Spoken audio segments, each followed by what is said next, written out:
Aujourd'hui on fait un petit entraînement avec Lulu qui est au téléphone, forcément au moment où je fais ma vidéo. Et c'est spécial parce que je suis au fitness park à Gaillard, à Annemasse, pour m'entraîner avec Coach Seb. Coach Seb qui parle tout le temps normalement, mais en fait sur la vidéo il parle pas parce que il est un petit peu intimidé. Donc Seb, qu'est-ce qu'on va faire aujourd'hui comme entraînement? Mais on l'a déjà fait. Moi je t'ai niqué la vidéo. Non mais c'est pas grave, je vais couper. Qu'est-ce qu'on va faire? Je sais pas, je pense qu'on va boire un café d'abord. Si tu dis trop de conneries, tu vas quand même être sur ma vidéo et je vais te mettre les conneries. Ah oui, avec les haltères. On a fait les front squats avec haltères. On a des talons surélevés. Seb va nous expliquer aussi pourquoi les talons surélevés. C'est une méthode ancestrale, on va pas l'éthique évidemment. Hein, mais ça se fait qu'avec un sweat, hein. On ne peut pas le faire autrement. Avoir une meilleure optimisation de la posture en fait au niveau du dos et accentuer en fait le travail sur les quadriceps. Ensuite on a fait un soulevé de terre jambes tendues avec du coup à contrario la pointe de pied surélevée. Et là, on va avoir effectivement du coup une accentuation, travail de l'hyper-extension sur l'ischio. Ensuite, on est passé à un exercice de la mort parce que c'est trop de cardio. C'était des curtsy lunges surélevés en mode Bulgarian split squat mais croisé. C'est pour accentuer du coup, ça vous le verrez dans la vidéo parce que pour l'expliquer comme ça c'est un peu compliqué. Mais c'est surtout oui, pour accentuer le travail des fessiers. Ouais. Le dernier exercice, on a fait un petit superset ischio-fessier où j'ai eu une méga crampe au mollet. Je pense que Lucie a chopé ça en image. Donc ça va vous expliquer aussi en quoi consistait ce superset et je vous montrerai la vidéo. C'est un travail assez simple, mais ça localise tout de suite. Hein, c'est pour travailler vraiment en isolé. Et on a un travail très précis sur l'ischio. Et puis comme c'est un superset, on va le jumeler avec un travail de contraction des fessiers quand on va relever les jambes en fait, la partie des hanches. Et voilà, c'est un bon travail. Seb a pris vraiment sur lui aujourd'hui pour nous expliquer. Donc merci Seb. Mais il n'y a pas de quoi. Et comme vous pouvez voir, je suis assez rouge. J'ai bien transpiré. Et Lulu, elle est fatiguée, elle ne dit plus rien. Non. Je pédale moi.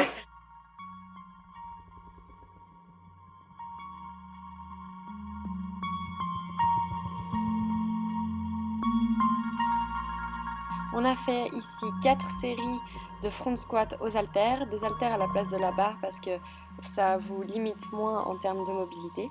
Ça c'était ma deuxième série d'échauffement, ensuite j'ai travaillé à 18 kg pour 8 reps. La bonne technique sur cet exercice, c'est de garder les genoux souples tout le long du mouvement, mais de ne pas les utiliser, de vraiment utiliser les hanches pour pousser les fessiers vers l'arrière, comme si vous vouliez toucher le mur qui est derrière vous avec vos fessiers. Et les genoux restent stables et les omoplates serrées dans votre dos pour garder un dos bien droit et étirer les ischios au maximum. Sur cet exercice, c'est difficile dans un premier temps de trouver votre équilibre, donc fixez un point qui est loin devant vous et le pas avec la jambe de devant doit vraiment pas être trop grand. Par contre, vous devez toujours pousser votre genou vers l'extérieur et le talon peut lui revenir à l'intérieur pour vraiment venir engager les fessiers. Vous allez voir, c'est assez compliqué au début de trouver le bon positionnement, mais une fois que vous y êtes, les sensations dans les fessiers sont assez dingues. Poussez toujours de manière à avoir votre genou avant au-dessus de votre cheville en tout temps. On ne va pas à l'extension du genou ici. Sur cet exercice, on est en superset, donc on a ce hamstring curl avec l'haltère entre les pieds. Serrez bien vos deux genoux ensemble et vos pieds ensemble pour avoir un maximum de stabilité, sinon vous allez voir que l'haltère aura tendance à glisser, donc restez bien gainé.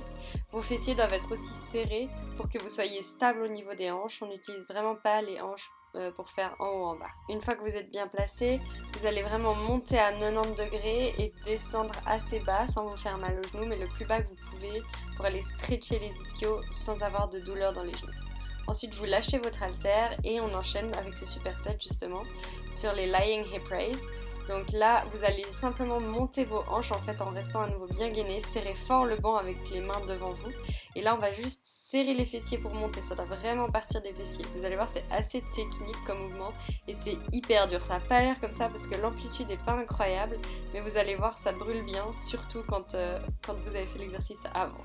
Pour conclure cette vidéo, je voulais vous faire une petite réponse aux questions que je reçois le plus ou alors à la question la plus intéressante. Donc déjà, merci à toutes celles et ceux qui ont participé à mon petit sticker questions sur Instagram. Ensuite, j'ai eu pas mal de questions sur la nutrition. Ça m'étonne pas. Je vous ferai certainement ma prochaine vidéo style une journée dans mon assiette et je vous expliquerai un petit peu comment ça se passe, la nutrition pour une compétition. Après, je le redirai dans la prochaine vidéo, mais le problème c'est qu'une nutrition pour une compétition, c'est pas du tout une nutrition que je vais conseiller pour monsieur, madame, tout le monde qui veut se remettre en forme. La nutrition en compétition c'est assez extrême et on va jamais autant dans les extrêmes, on n'est jamais aussi strict avec quelqu'un qui veut se remettre en forme. Parce que le but quand on veut se remettre en forme c'est de garder ce style de vie sur le long terme et pas de faire un quick fix et de reprendre tout le poids derrière. Donc quand on fait de la compétition, il faut savoir que la nutrition mentalement c'est difficile, c'est un challenge et l'après-compétition c'est encore plus difficile, c'est encore un plus gros challenge et c'est souvent un peu mis sous le tapis, on en parle très peu.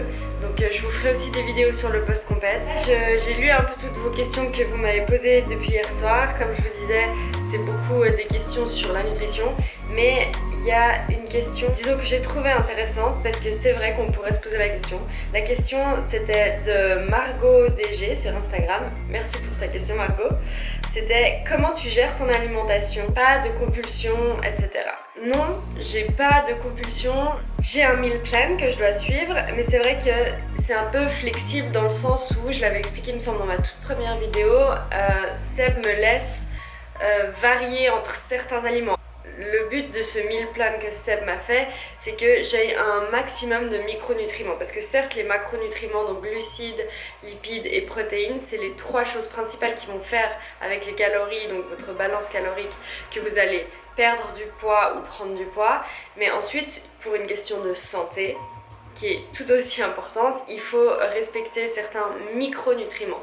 C'est-à-dire qu'il va falloir avoir assez de vitamines, d'oligo-éléments, etc. qui rentrent via votre alimentation. Sinon, il va falloir vous supplémenter. Et après, si vous commencez à vous supplémenter en tout et n'importe quoi, il faut regarder la qualité de vos suppléments, etc. Donc c'est très compliqué.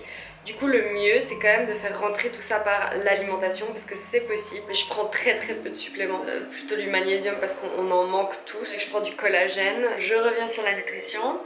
Non, j'ai pas de compulsion. Je pense parce que justement j'atteins tous ces quotas de micronutriments. Ce qu'il faut comprendre, c'est que pour une compétition, c'est pas comme pour monsieur, madame, tout le monde, comme je vous expliquais, qui veut se remettre en forme. On est focus à 2000% quand on entreprend cette compétition. On veut aller jusqu'à l'objectif. Donc on sait qu'un écart ou manger hors diète, ce sera quelque chose qui va influencer notre physique de scène. Et c'est pas ce qu'on veut parce que on travaille tellement dur, on investit tellement de temps, d'énergie, de santé, en fait, de notre argent aussi. On serait bien stupide de faire un écart. Et moi, j'en ai même pas envie, je suis tellement focus sur ce que je dois faire. Pour moi, c'est en fait, je fais mes devoirs à la fin de ma journée, je vais me coucher et le lendemain, je recommence, je fais mes devoirs, je vais me coucher. Tous les jours, j'ai cet objectif en tête, je dors, je mange, je bois et je pense bodybuilding tout le temps. Donc pour moi c'est vraiment pas compliqué, j'ai pas de compulsion du tout. Une chose dont je voudrais parler d'abord par rapport à ces compulsions, c'est l'état d'esprit dans lequel vous êtes quand vous voulez commencer une prépa. On se pose jamais assez la question de pourquoi on veut faire de la compétition au départ. Donc si vous voulez faire de la compétition pour perdre du poids, par exemple, c'est une mauvaise raison. Si vous voulez faire de la compétition pour rebooster votre estime de vous-même, c'est une mauvaise raison. Ça, par exemple, c'est des choses que vous devez déjà avoir avant de commencer une compétition.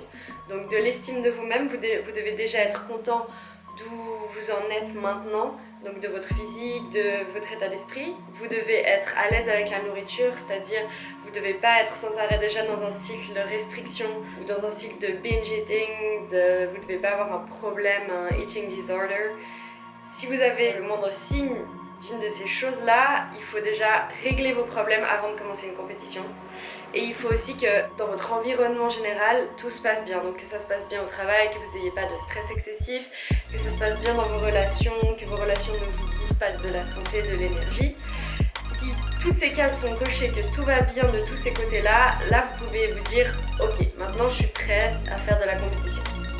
S'il y a le moindre problème dans une de ces zones-là, abandonnez l'idée, réglez vos problèmes d'abord et commencez après. Si vous commencez une compétition sous ce jour-là, vous allez avoir des compulsions alimentaires, vous n'allez pas réussir à tenir le plan, vous vous allez stresser votre organisme et votre métabolisme encore plus, vous faire du mal à la santé. Pourquoi au final? Pour ne pas amener le package que vous auriez aimé amener sur scène. Donc, pour toutes ces raisons-là, si vous avez le moindre de ces problèmes, essayez pas de faire de la compète, ça va pas les régler. Au contraire, ça va juste empirer les choses. Dans ma prochaine vidéo, je vous ferai une journée dans mon assiette et j'irai un petit peu plus en détail sur les autres questions que j'ai reçues et sur tout ce qui est nutrition. Merci d'avoir regardé.